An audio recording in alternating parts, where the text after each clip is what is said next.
Hello students, इस video में हम पिछले डिस्कशन को आगे बढ़ाएंगे। यहाँ तक के वीडियो में हमने डिस्कस किया था डिस्ट्रक्शन ऑफ द जर्मनी और democracy after rise of Hitler. उसी क्रम में today we will discuss reconstruction of Germany by Hitler after dictatorship, यानी डिक्टेटर बनने के बाद में उसने किस तरह से रिकंस्ट्रक्शन एक्टिविटीज की। ऐसा कुछ नहीं है कि उसने सिर्फ डिस्ट्रक्शन किया, क्योंकि वो जर्मनी के लिए तो अच्छा ही था। तो रिकंस्ट्रक्शन देखेंगे इसमें।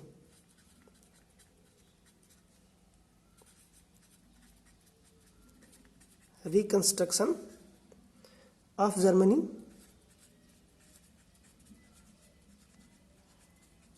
इतना बड़ा डिक्टेटर था तो उसने कुछ अच्छी एक्टिविटी की होंगी, तभी तो पब्लिक डोमेन में उसका वर्चस्व था।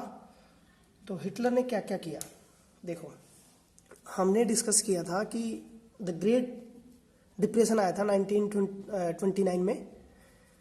तो उसके बाद में इकोनॉमिक क्राइसिस आ गया था, इकोनॉमिक कंडीशन बहुत बुरी थी। उसमें हिटलर ने सुधार किया। मीन्स पहला उसका काम रहा रिकवरी ऑफ इकोनॉमी,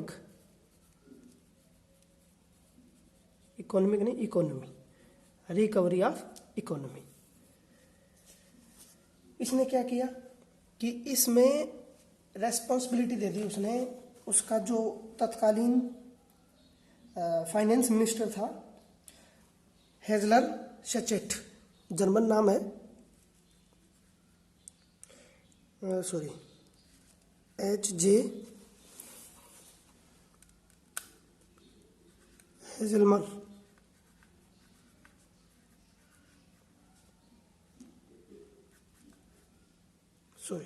SCH। तो इस व्यक्ति जो कि उस समय फाइनेंस मिनिस्टर था, उसका नाम आप याद रख सकते हैं, नहीं भी रखें तो कोई बात नहीं। हेजलमर सचेट फाइनेंस मिनिस्टर था। इसने क्या स्कीम बनाई है, क्या इसकी पॉलिसी थी? इसने पॉलिसी पे ध्यान दिया फुल प्रोडक्शन होगा, यानी जितनी भी ज़रूरत का सामान है उसको प्रोडक्शन पे ध्यान दिया जाएगा। इसके अलावा प्रोडक्शन यदि आप करेंगे तो एम्प्लॉयमेंट भी फुल होगा। ये दो मोटो लेके चला वो, फुल प्रोडक्शन और उसके साथ साथ फुल एम्प्लॉयमेंट।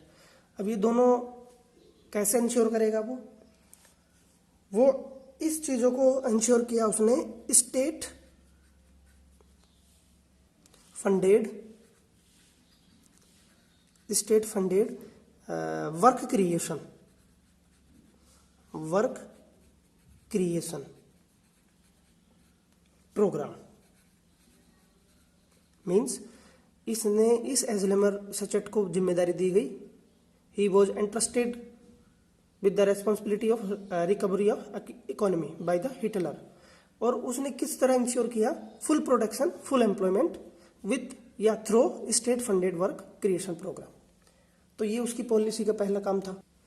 अब इस प्रोग्राम के तहत ऐसी कौन सी चीज़ें हैं जो आज भी हम देखते हैं, या पब्लिक कम्युनिटी को या जर्मनी को उस समय की देन है, जिसके लिए कि याद किया जाता है? तो आपने नाम सुना होगा वोल्क्सवैगन।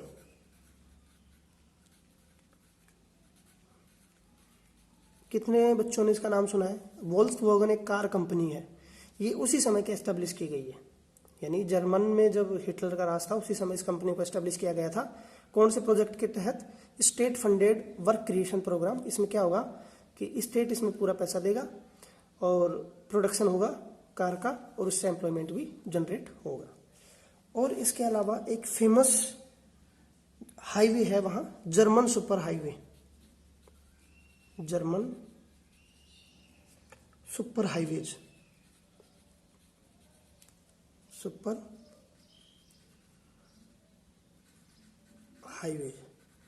उस समय का बनाया गया ये सुपर हाईवे जो है वो आज भी फेमस है, क्योंकि उस तरह के हाईवेज आज तक नहीं बने हैं जो उस समय बन गए थे।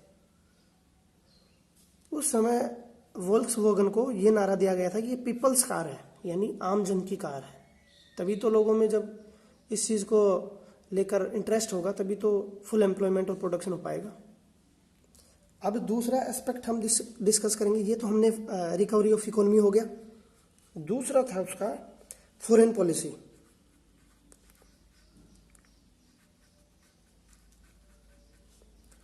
फॉरेन पॉलिसी में उसने किस तरह सुधार किया? फॉरेन पॉलिसी के तहत उसने सबसे पहले लीग ऑफ नेशन, मैंने आपको बताया था या नहीं बताया था, शायद मैंने नहीं बताया, आज बता देता हूँ। लीग ऑफ नेशन क्या था? लीग ऑफ नेशन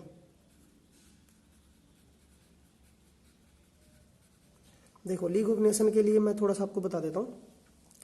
जब 1914 से 1918 तक वर्ल्ड वॉर फर्स्ट चला, जब वर्ल्ड वॉर फर्स्ट खत्म हुआ उस समय सारे जो कंट्री थे जो इसमें इन्वॉल्व थे उन्होंने एक सहमति बनाई, एक एग्रीमेंट किया कि एक लीग ऑफ नेशन होगा जो कि इंटरनेशनल ऑर्गेनाइजेशन होगा। इसमें सभी कंट्रियों का रिप्रेजेंटेशन होगा और सभी कंट्रीज की बात मानेंगे। ऐसा नहीं है कि कोई आर्बिट्रेरी रूप से या स्वेच्छाचारी रूप से अपनी मर्जी से किसी दूसरे कंट्री पर अटैक कर देगा। ये सब चीज़ें इसमें साइन हुई थी और सभी ने उसको रेक्टिफाई भी किया था। तो लीग ऑफ नेशन एक ऑर्गेनाइजेशन था उस समय। इसमें सारे वो कंट्री थे जो शांति चाहते थे। हम ये बोल सकते हैं कि जिस तरह आज यूनाइटेड नेशन है, यूनाइटेड नेशन का जन्म हुआ वर्ल्ड वार 2 के बाद में और ये हुआ था वर्ल्ड वार फर्स्ट के बाद में, लेकिन ये सक्सेस नहीं हो पाया क्योंकि देखो 1918 के लगभग 20 साल बाद फिर दूसरा वर्ल्ड वार हो गया था। तो इस तरह से बोला जाता है कि ये सक्सेस नहीं हो चुका। तो हिटलर का पहला काम ये था कि इसमें जो बाध्यकारी शर्तें थी उससे वो आउट हो गया, पुल्ड आउट। उसने अपने आप को इससे बाहर कर लिया। दूसरा काम उसने क्या किया, हमने डिस्कस किया था कि फ्रांस और यूके ने जर्मनी के राइनलैंड, रूर और राइनलैंड,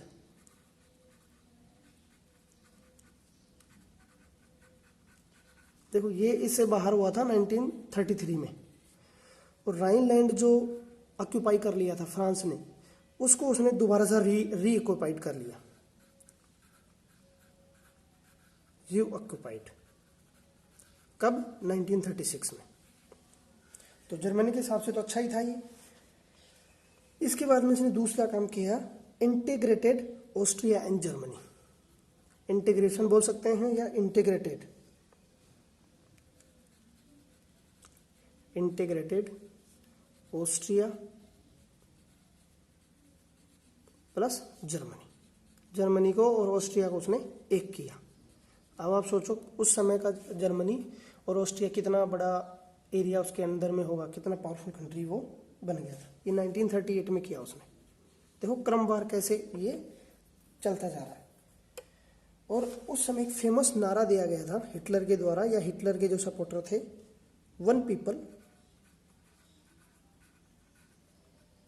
वन एम्पायर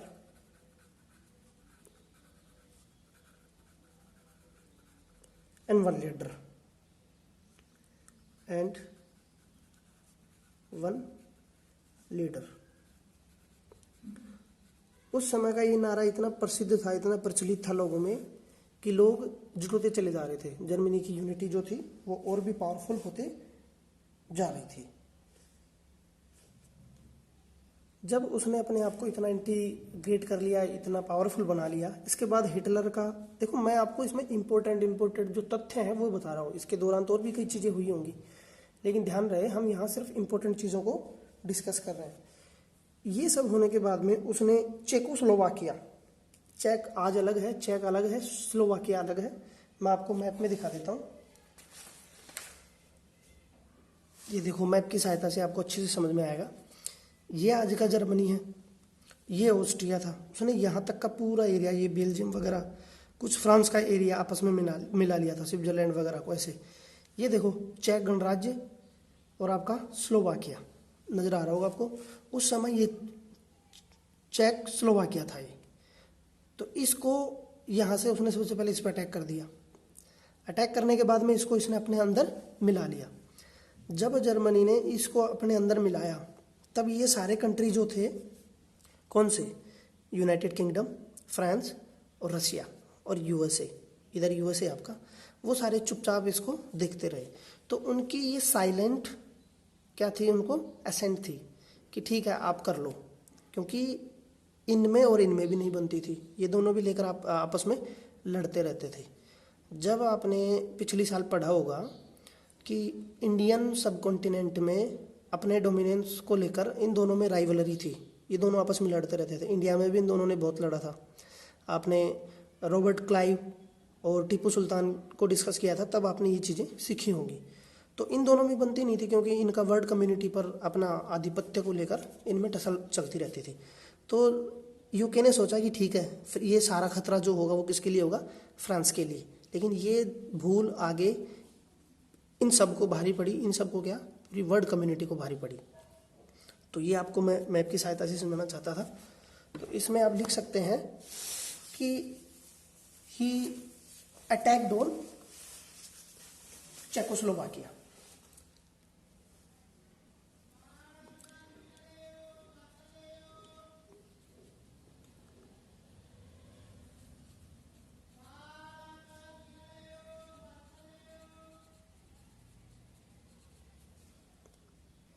तो ये जो एक्टिविटी है, इसको बोला गया कि ये अनस्पोकन सपोर्ट था। ये अनस्पोकन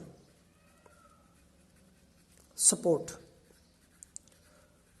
किसके द्वारा, यूके, रसिया और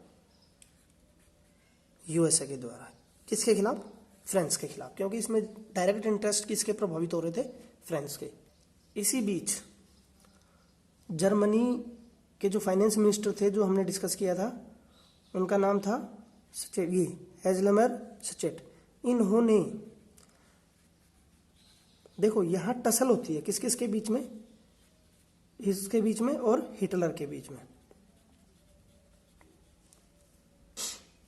हिटलर चाहता था कि मैं आर्म्ड जो फोर्स हैं, या आप ये बोलो कि ज़्यादा से ज़्यादा मैं आर्म्स एक्वायर करने में ज़्यादा इन्वेस्टमेंट करूं, या आप ये बोलो रीआर्मामेंट, इसको आप बोल सकते हैं रीआर्मामेंट। रीआर्मामेंट क्यों बोला गया इसको, रीआर्मामेंट इसलिए बोला गया क्योंकि आपको पता था कि वर्सलिस ट्रीटी में, या वर्ल्ड वार फर्स्ट के पहले जर्मनी पावरफुल था, आर्म की दृष्टि से भी, टेक्नोलॉजी के हिसाब से भी। लेकिन वर्ल्ड वार वन में जब उसकी हार हुई तो उसका डिसआर्मामेंट कर दिया गया था, सारी जो आर्मी वगैरह थी वो सीज कर दी गई थी। तो हिटलर इसका क्या करना चाहता था, रीआर्मामेंट। लेकिन सचेट चाहते थे कि हिटलर ज़्यादा इसमें इन्वेस्ट ना करें। He reluctant in investment in rearmament, but Hitler चाहता था कि मैं ज़्यादा पावरफुल बनाऊं अपनी आर्मी को। तो इसका रिजल्ट क्या हुआ, हिटलर ने इसकी बात नहीं मानी और इसको आउट कर दिया। ही हैड टू लीव, इसको छोड़ना पड़ा। इसका मानना था कि यदि आप आर्मामेंट में ज़्यादा इन्वेस्टमेंट करेंगे तो जो इकोनॉमिक क्राइसिस हैं वो और बढ़ जाएंगे, क्योंकि उस समय इकोनॉमिक क्राइसिस तो चल ही रही थी, इकोनॉमिक क्राइसिस है वो बढ़ जाएंगी। लेकिन हिटलर की सोच अलग थी। उसका क्या मानना था कि इकोनॉमिक क्राइसिस से निपटने के लिए हमें युद्ध का रास्ता अपनाना पड़ेगा, हमें युद्ध करना पड़ेगा और दूसरे कंट्रियों की जो टेरिटरी है उसको अक्वायर करके ज़्यादा से ज़्यादा प्रोडक्शन हम कर सकते हैं। तो Hitler choose war, he choose war किस लिए, to cope up with economic crisis. ये इनके खिलाफ थे कि ऐसा मत करो, आप डेवलपमेंट पे ध्यान दो, आप प्रोडक्शन बढ़ाओ। लेकिन ये चाहता था कि हमें क्या करना पड़ेगा, वॉर। इसी का रिजल्ट हुआ कि इन 1939, इंपॉर्टेंट डेट है ये, जर्मनी इन्वेडेड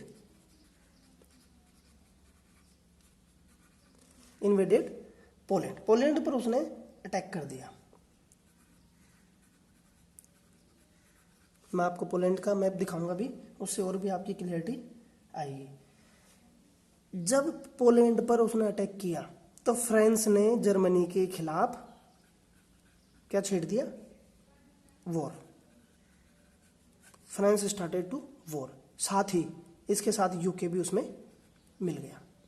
देखो किस तरह से ग्राउंड बन रहा। देखो शुरू में जर्मनी ने ऑस्ट्रिया को अक्वायर किया, इसका इंटीग्रेशन किया, न्यूजीलैंड का कुछ, स्विट्जरलैंड का कुछ ऊपर का पार्ट लिया, ये बेल्जियम वगैरह सब अक्वायर कर लिया। फिर उसने चेक गणराज्य और स्लोवाकिया को, ये एरिया पूरा उसका हो गया था, हंगरी वगैरह का ये पूरा एरिया। तो भी यूनाइटेड किंगडम चुपचाप देखता रहा कि ये तो सारा किसके खिलाफ हो रहा है, फ्रांस के खिलाफ। फ्रांस इससे ज़्यादा चिंतित था क्योंकि इमीडिएट उसका जो नेबरर कंट्री था वो फ्रांस था। लेकिन जब जर्मनी की महत्वाकांक्षाएं इतनी बढ़ गई कि उसने पोलैंड पर अटैक कर दिया 1939 में। अब देखो पोलैंड पर अटैक करेगा, तब इसकी आँख खुली कि जर्मनी तो धीरे धीरे अपना एक्सपेंशन करता जा रहा है और एक दिन हमें भी इसमें दिक्कत होगी। तब इन्होंने फिर युद्ध शुरू कर दिया 1939 में। यदि ये जर्मनी या हिटलर को पहले ही रोक देते, हिटलर को फ्रांस और यूके पहले मिलकर रोक देते, तो वर्ल्ड वॉर 2 जैसी भयावह स्थिति देखने को नहीं मिलती। अब चलो ये फ्रांस और यूके मिल गए, दोनों कंट्री हो गई। अब दूसरी तरफ, दूसरा जो फ्रंट है उस तरफ जर्मनी था, जर्मनी प्लस इसके साथ 2 कंट्री और मिले, इसको बोला गया था ट्राइपार्टाइट पैक्ट। ट्राइपार्टाइट पैक्ट किस किस के बीच हुआ, Germany plus Italy plus Japan. याद रखिएगा, बहुत इंपॉर्टेंट चीज है।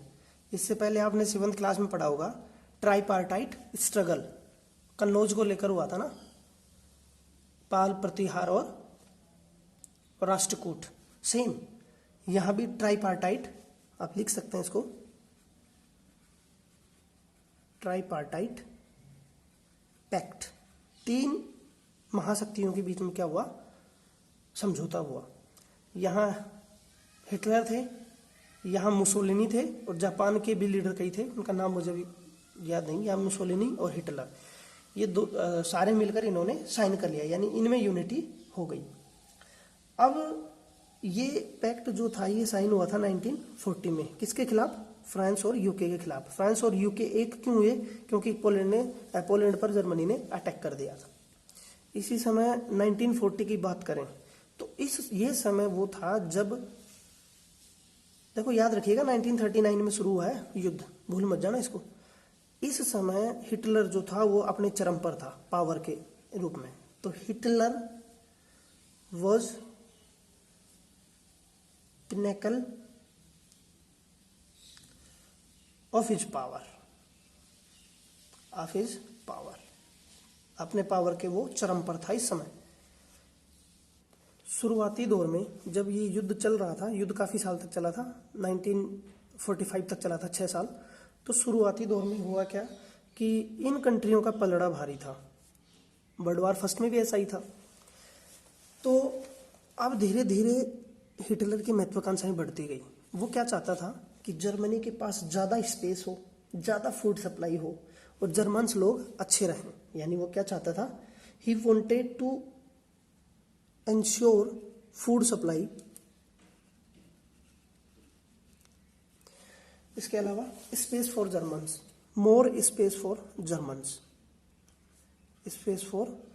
जर्मन्स। इसी क्रम में उसने क्या कर दिया, ही अटैक्ड ऑन USSR। इसी को बोला जाता है बिग मिस्टेक, हिटलर की सबसे बड़ी भूल। कैसे, मैं आपको थोड़ा सा ब्रीफ में बताता हूँ। जर्मनी की अच्छी खासी पकड़ थी, वो धीरे धीरे पोलैंड को भी उसने जीत लिया, फ्रांस का भी बहुत बड़ा एरिया उसने एक्वायर कर लिया था और धीरे धीरे वो यूके की तरफ बढ़ रहा था। लेकिन इसी बीच उसने क्या कर दिया, ये पूरा एरिया जीतने के लिए, ये देखो लिथुआनिया, बेलारूस, एस्टोनिया, लाटविया, ये सब पहले यूएसएसआर के पार्ट थे। ये 16 कंट्रियों का एक ग्रुप था, ये पूरा 16 कंट्री पूरा यूएसएसआर कहलाता था। 1991 में इसका डिसइंटीग्रेशन हुआ, रशिया अलग हो गया और ये 15 कंट्री अलग हो गए थे। ये सारी 15 कंट्री हैं, यूक्रेन वगैरह, रोमानिया, हंगरी फंगरी, ये सब बाहर बाद में निकले। तो जर्मनी इतना महत्वाकांक्षी हो गया कि उसने चाहा कि हम ये एरिया भी ले लें। पोलैंड को जब उसने जीत लिया तो उसने सोचा हम ये एरिया भी ले लें, तो इसी क्रम में उसने इसकी तरफ युद्ध छेड़ दिया।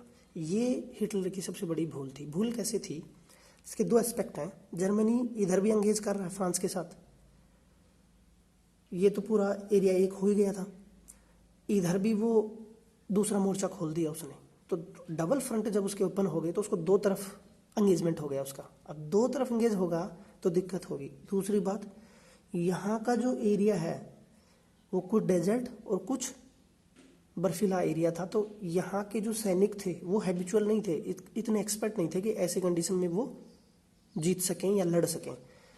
तो बहुत दिनों तक बहुत बड़ी आर्मी का पार्ट उन्होंने इस तरफ इंगेज हो गया, और फिर इस तरफ मोर्चे में क्या हुआ, बाद में फ्रांस, यूके और फिर लास्ट में अमेरिका भी इनकी तरफ से आ गया, और फिर जर्मनी को हार का मुंह देखना पड़ा था। तो ये एक पूरी कहानी है। तो इसको समराइज करें तो हम लिख सकते हैं, he exposed his western part. Western part कौन सा है, फ्रांस की तरफ का। एक्सपोज्ड वेस्टर्न पार्ट, अब समझ में आ गया होगा आपको। वेस्टर्न पार्ट मतलब फ्रांस की तरफ से, किसके साथ, ब्रिटिश और फ्रांस। इस तरफ से क्या किया, इन दोनों ने एरियल बॉम्बिंग शुरू कर दी, यानी हवाई जो बॉम्बिंग थी वो शुरू कर दी। और दूसरी तरफ ईस्टर्न पार्ट जो था, ईस्टर्न फ्रंट जो था वो उसने खोल दिया, किसके लिए, पावरफुल सोवियत आर्मीज। तो इस तरह से उसने बहुत बड़ी भूल की। जब ये रिजल्ट हुआ तो दोनों तरफ जब एंगेज हो गया, इसका रिजल्ट ये हुआ कि सोवियत आर्मी जो थी उसने, सोवियत आर्मी को बोला जाता था रेड आर्मी, ये धीरे धीरे कहां तक पहुंच गई, बर्लिन तक। उसने खदेड़ दिया वापस, पोलैंड वगैरह को सबको उसने छुड़ा लिया। इसी बीच क्या हुआ कि यूएसए जो था वो रेसिस्ट कर रहा था इससे। यूएसए रेसिस्टेड, वो नहीं चाहता था कि मैं किसी प्रकार से इसमें पार्टिसिपेट करूं। कारण क्या था, इकोनॉमिक क्राइसिस, क्योंकि आपको पता है कि वहाँ के भी जो स्टॉक एक्सचेंज थे वो सब धराशायी हो गए थे। इकोनॉमिक क्राइसिस की वजह से वो भी रिलक्टेंट था, वो नहीं चाहता था, रेसिस्ट कर रहा था। लेकिन बट हुआ क्या, जापान एक्सपेंशन कर रहा था धीरे धीरे। अब जापान की लोकेशन देखना पड़ेगा। तो जापान एक्सपेंशन जो था वो इतना भारी हो गया कि उसने इसका नवल बेस था, नौसेना का बेस था यूएसए का, उस पर अटैक कर दिया। पर्ल हार्बर,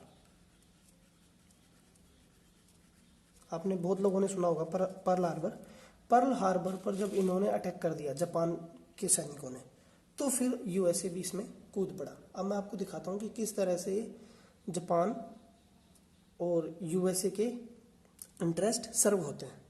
देखो ये है आपके सामने वर्ल्ड मैप।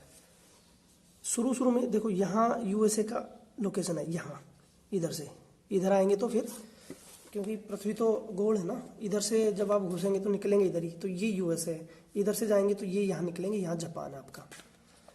तो हुआ क्या कि शुरू में तो जर्मनी में, फ्रांस में और इनमें टसल चलती रही, लेकिन वो रेसिस्ट करता रहा यूएसए किसी प्रकार की भागीदारी इसमें नहीं चाहता था। लेकिन ये जापान जो है, क्योंकि ट्राईपार्टाइट पैक्ट हुआ था इनमें, जापान, इटली और जर्मनी में, तो जापान ने यहाँ पर्ल हार्बर है, यहाँ कहीं पर्ल हार्बर है, छोटा द्वीप है, वहाँ यूएसए का नवल बेस था पैसिफिक ओशन में, नॉर्थ पैसिफिक ओशन में।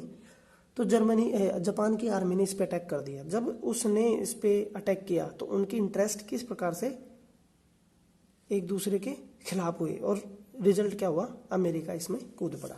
अब जब ये अमेरिका उसमें कूदा, जब अमेरिका युद्ध में कूदा तो होगा क्या,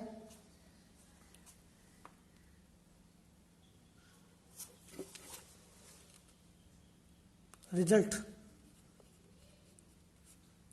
वर्ल्ड वॉर 2 का भयानक स्थिति क्या हुई, इसमें जर्मनी की हार हुई, जर्मनी डिफीटेड। फिर दोबारा से जर्मनी को क्या हार का मुंह देखना पड़ा। और आपने सुना होगा 8 अगस्त 1945 को एटम बम भी उसने गिराए थे। किस पर? हिरोशिमा और नागासाकी पर, जापान पर। कारण यही था, वर्ल्ड वॉर 2 पर्ल हार्बर पर यदि जापान अटैक नहीं करता तो ये बहुत बड़ा इंसिडेंट है, वो होने से बच जाता। तो ये रहा हमारा रिकंस्ट्रक्शन, और कुछ हमने पार्ट किया इसमें डिस्कस किया अपना कि किस तरह से जर्मनी को हार का मुंह देखना पड़ा। एक इंटरेस्टिंग फैक्ट इसमें मैं आपको बता देता हूँ। हम बात कर रहे हैं 1939 से 1945। जापान के बारे में हमने डिस्कस किया। जापान इतना पावरफुल था कि चाइना का उसने बहुत बड़ा पार्ट अपने अंदर मिला लिया था और चाइनीज लोगों को काफ़ी उसने टॉर्चर किया था। आपने आज़ाद हिंद फौज के बारे में सुना होगा जो सुभाष चंद्र बोस ने बनाई थी। इस दौरान आपने पढ़ा होगा कि भारत से सुभाष चंद्र बोस कहाँ चले गए थे? टोक्यो। और टोक्यो में उन्होंने एक अपनी आर्मी बनाई थी। तो अब आप इन चीज़ों को कोरिलेट करें कि 1945 में एक फ्रंट तो था यूएसए के खिलाफ जापान का, और दूसरा यहाँ टेरिटरी किसकी थी? यूके की। तो यहाँ से सपोर्ट करते करते यहाँ तक आर्मी आ गई थी, म्यांमार तक, और नॉर्थ ईस्ट में आर्मी घुस गई थी किसकी? जापान की। थोड़े दिन बाहर और चलता तो पूरा ये आज़ाद हो जाता इंडिया। खैर, इसके क्या क्या कंसेक्वेंसेज होते, क्या रिजल्ट होते, क्या परिणाम होते, क्या भविष्य में इसका प्रभाव पड़ता है, ये हम अगले वीडियो में डिस्कस करेंगे। आज के वीडियो में इतना ही। Thank you very much.